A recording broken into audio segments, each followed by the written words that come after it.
नमस्कार साथियों, हमारे समक्ष प्रश्न है अभाज्य गुणनखंड विधि द्वारा 27,000 इकाई दहाई सैकड़ा हजार 10,000 27,000 का घनमूल ज्ञात करना है। तो कैसे करें? तो गुणनखंड अब कर लेते हैं, इसके अभाज्य गुणनखंड करते हैं। 27,000 के अभाज्य गुणनखंड करते हैं। ठीक है, तो किसका भाग लगाएं? प्रारंभ में हम 2 का भाग लगाते हैं। क्या 2 का भाग जाएगा? बिल्कुल। इकाई के स्थान पर 0 है तो 2 का भाग जाएगा, तो दे दीजिए। 2 एकम 2, एक बार में 2 आया। अब 2 का पढ़ा तब तक बोले जब तक 6 ना आ जाए। 2 तिया 6, 2 चौक 8 ज़्यादा हो जाएंगे। 2 तिया 6 बचेगा यहाँ 1, क्योंकि आया 6 थे कितने 7, तो यहाँ पर कितने हो जाएंगे 10 हो जाएंगे। और 2 पंजे 10 और 2 शून्य 0, 2 शून्य 0। फिर 2 का भाग जाएगा क्योंकि इक्कीस के स्थान पर 0 ही है। 2 छंग 12 बचेगा 1, 15 हो जाएंगे। 2 सती 14 बचेगा 1, 10 हो जाएंगे। 2 पंजे 10 और 2 शून्य 0। फिर 2 का ही भाग जाएगा। 2 तिया 6, 2 तिया 6 आए 6 थे 7, यहाँ से 1 बचेगा, यहाँ फिर 15 हो जाएंगे। 2 सती 14 तो बचेगा 1, फिर कितने हो जाएंगे 10, 2 पंजे 10। ठीक है, अब 2 का भाग नहीं जाएगा क्योंकि इकाई के स्थान पर 5 आ गया है। अब किसका भाग लगाएं? 3 का, परंतु 3 का भाग जाए या ना जाए तो कैसे पता करें? तो इनका बीजांग निकालने, बीजांग का मतलब इनको आपस में जोड़ लीजिए। 3 और 3 कितने हुए 6, 6 और 7 कितने हो गए 12,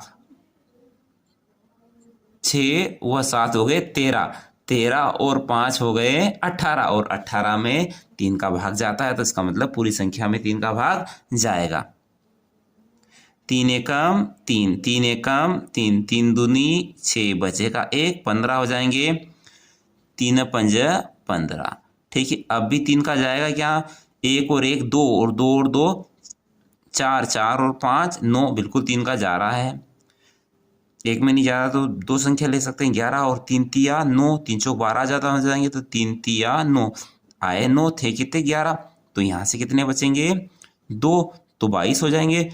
3 सतो 21। ठीक है, यहाँ 21 थे 22 तो आए 21, तो 1 बचेगा तो 15 हो जाएंगे, और 3 पंज 15। क्या अब भी 3 का जा रहा है क्या? कैसे करें पता? बीजांग निकालिए बिना। 3 और 7 10 और 5 15, बिल्कुल 15 में 3 का भाग जाता है तो संख्या में 3 का भाग जाएगा।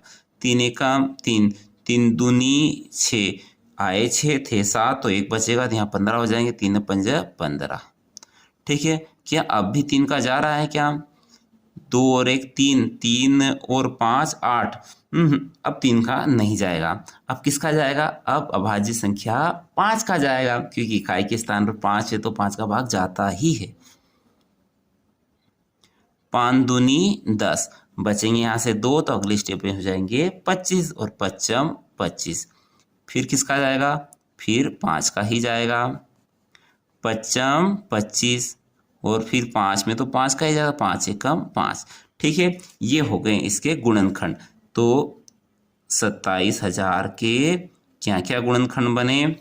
1 2 3, 1 2 3, फिर 1 2 3, 1 2 3, फिर 5 गुणित 5 गुणित 5। ठीक है, अब 2 गुणित 2 गुणित 2 को हम लिख सकते हैं 2 की घात 3। 3 गुणित 3 गुणित 3 को लिख सकते हैं अपन 3 की घात 3। और 5 गुणित 5 गुणित 5 को लिख सकते हैं 5 की घात 3। ठीक है, तो 27,000 का घनमूल क्या प्राप्त हुआ? यहाँ से आया 2 निकल कर, यहाँ से आया 3 निकल कर, यहाँ से आया 5 निकल कर। तो क्या हुआ? 2 तिया 6 और 6 पचाम 30, यानी 27,000 का घनमूल, सॉरी क्या आएगा? घनमूल क्या आया? 30। यही हमारा उत्तर है। आशा है इस प्रश्न के माध्यम से आप घनमूल निकालना सीख गए होंगे। वीडियो अच्छा लगा हो तो लाइक करें, चैनल पर नए हो तो सब्सक्राइब भी कर दिया करें। अगले वीडियो तक जय हिंद, जय भारत, वंदे मातरम।